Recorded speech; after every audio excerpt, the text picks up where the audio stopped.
کرم آج بالائے بام آ گیا ہے،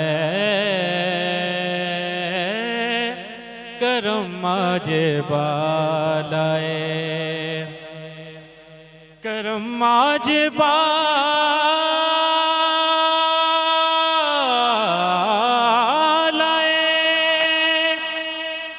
بام آ گیا ہے، زباں پر محمد کا نام آ گیا ہے،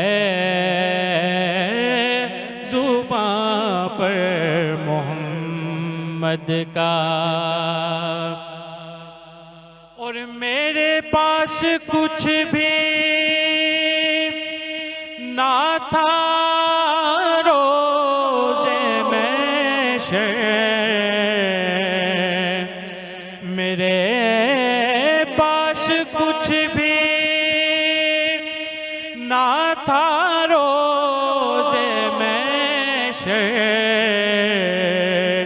نبی کا وسیلہ ہی کام آ گیا ہے،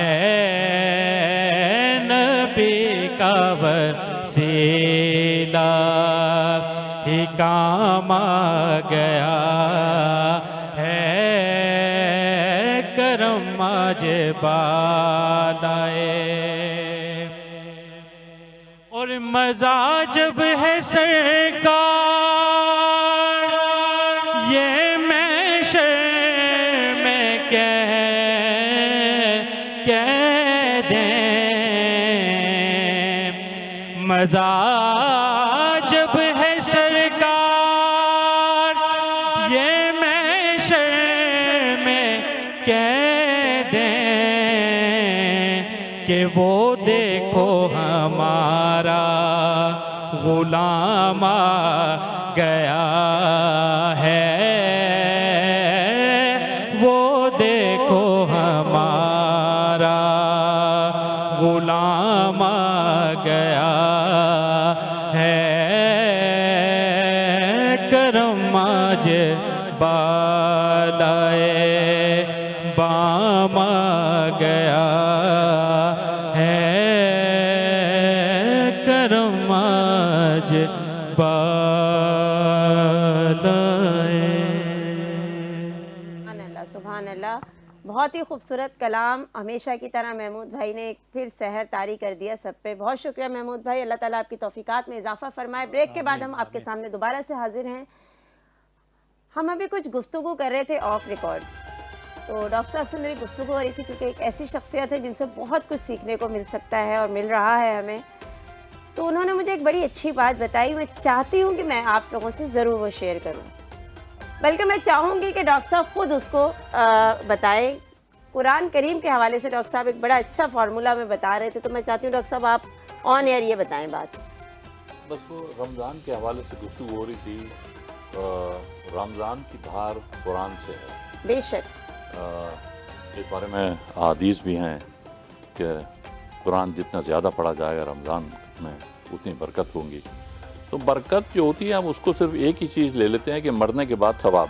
کیا بات ہے جی، یعنی آپ اپنے بینک اکاؤنٹ میں وہاں جانے کے لیے بینک اکاؤنٹ بھر رہے ہیں، وہ اچھی بات ہے، وہ تو ہے، لیکن اس کو سمجھنا بھی چاہیے کہ یہ جو بینک اکاؤنٹ بھر رہے ہیں یہ خرچ کہاں کرنا ہے، کیسے کرنا ہے۔ تو اس کے لیے یہی ہے کہ قرآن کو جیسے قرآن کی آپ اکثر آیات میں دیکھیں گے اس کا اختتام آیت کا اس طرح ہوتا ہے، افلا تدبرون افلا تعقلون افلا تفکرون، تم سوچتے کیوں نہیں، تم غور و فکر کیوں نہیں کرتے، تم عقل کیوں نہیں استعمال کرتے۔ تو یہ سوچنا، غور و فکر اور عقل وہی استعمال کرے گا جو کچھ جانتا ہوگا۔ بالکل، تو یعنی جب آپ کسی چیز کے بارے میں جانیں گے تو سوال کریں گے، بالکل اگر آپ جانیں گے ہی نہیں تو سوال کیسے کریں گے۔ تو اس لیے سوال کرنے کے لیے اور قرآن کو سمجھنے کے لیے اور اس کو مزید جاننے کے لیے آپ کو ایک دفعہ اس کو پڑھنا پڑے گا، اور وہ اپنی مادری زبان میں، کیا بات ہے، مادری زبان میں پڑھیں، الف سے لے کر علم سے لے کر ون ناس تک آپ اس کا ترجمہ پڑھیں، تاکہ بوریت نہ ہو. اور ایک اندازہ مقرر کر دیں کہ جی ہر روز 5 صفحات ترجمہ پڑھنے ہیں. پڑھنے کی بات کر رہا ہوں میں، سمجھنے کی بات نہیں کر رہا. پڑھنے کی، سمجھنے کی بات نہیں ہو رہی. بس آپ ریڈنگ کریں، اس کی سمجھ آئے یا نہ آئے، اور ون ناس تک ختم کریں. میں آپ کو اس کی ضمانت دیتا ہوں کہ جب آپ وہ ختم کر چکے ہوں گے تو اس میں سے بہت سارا جو ضروری، آپ کے لیے ضروری حصہ ہے قرآن کا، وہ خود بخود آپ کے ذہن میں بیٹھ جائے گا. یہ اللہ تعالیٰ کیا بات ہے، بہت زبردست، بہت زبردست. بڑی خوبصورت بات کی ہے کہ یہ فارمولہ آپ اپنائیں اور آپ یقین کریں آپ کے ذہن میں واقعی وہ چیزیں رہ جائیں گی جو آپ کے لیے ضروری ہیں. کیونکہ اس کے پیچھے بھی ایک راکٹ سائنس ہے جو مجھے ڈاکٹر صاحب نے بتائی تھی کہ دیکھیں ہم لوگ ڈیفرنٹ کیٹیگریز کے اسٹوڈنٹس ہیں. جو ہماری نیڈ کی، ہماری ضرورت کی، ہماری نیسیسریز ہیں، وہ ہم جب قرآن کو ریڈ کریں گے ہمارے ذہن میں وہ کہیں نہ کہیں رہ جائیں گی. تو ہمیں جو چاہیے وہ ہمارے ذہن میں ہے. جو چیز ہمارے ذہن میں نہیں ہے اٹ مینس وہ ابھی ہماری ضرورت نہیں تھا. جب ہماری وہ ضرورت ہوگا اس وقت وہ بھی ہمارے ذہن میں ہوگا. بالکل اسی طرح کوٹ کرتے ہیں مولانا رومی صاحب کی. میں کتاب پڑھ رہا تھا، اس میں ایک ان کے شاگرد آتے ہیں اور وہ انہیں کہتے ہیں کہ حضرت میں نے پوری کتاب پڑھ لی ہے لیکن مجھے کوئی خاص سمجھ نہیں آئی. تو آپ فرمانے لگے آپ نے پڑھ لی ہے نا، سمجھ بھی آ جائے گی. آپ پانی کا گلاس پیتے ہیں؟ جی ہاں پیتا ہوں. تھوڑی دیر میں پانی کہاں جاتا ہے؟ کہ سر نظر تو نہیں آتا. پیاس آپ کی بجھ جاتی ہے؟ جی بالکل بجھ جاتی ہے. تو فرمایا بس جب آپ پڑھتے رہیں گے تو یہ آپ پیاس بھی بجھتی رہے گی اور آپ کو سمجھ بھی آتی رہے گی. کیا بات ہے. تو وہی والا فارمولہ ڈاکٹر صاحب نے ہمیں بتایا کہ آپ پڑھنا شروع کر دیں ٹرانسلیشن کے ساتھ. عربی پڑھ سکیں تو اچھی بات ہے، نہ پڑھ سکیں تو خالی اردو پڑھتے جائیں تو وہ ساری چیزیں ہمیں ایک ناول کی طرح، ایک کہانی کی طرح، ایک واقعے کی طرح ذہن نشین ہوتی جائیں گی. اور انشاءاللہ وہ ایک وقت آئے گا وناس پہ پہنچے گے تو بہت سی چیزیں ہماری ذہن نشین کر چکی ہوں گی. بالکل. ہم سید ریاض صاحب کی طرف چلیں گے. سید ریاض صاحب ہمیں کچھ کلام سنانا چاہتے ہیں تو میری درخواست ہے ان سے کہ آپ عطا کیجئے جو آپ ہمیں سنانا چاہ رہے ہیں.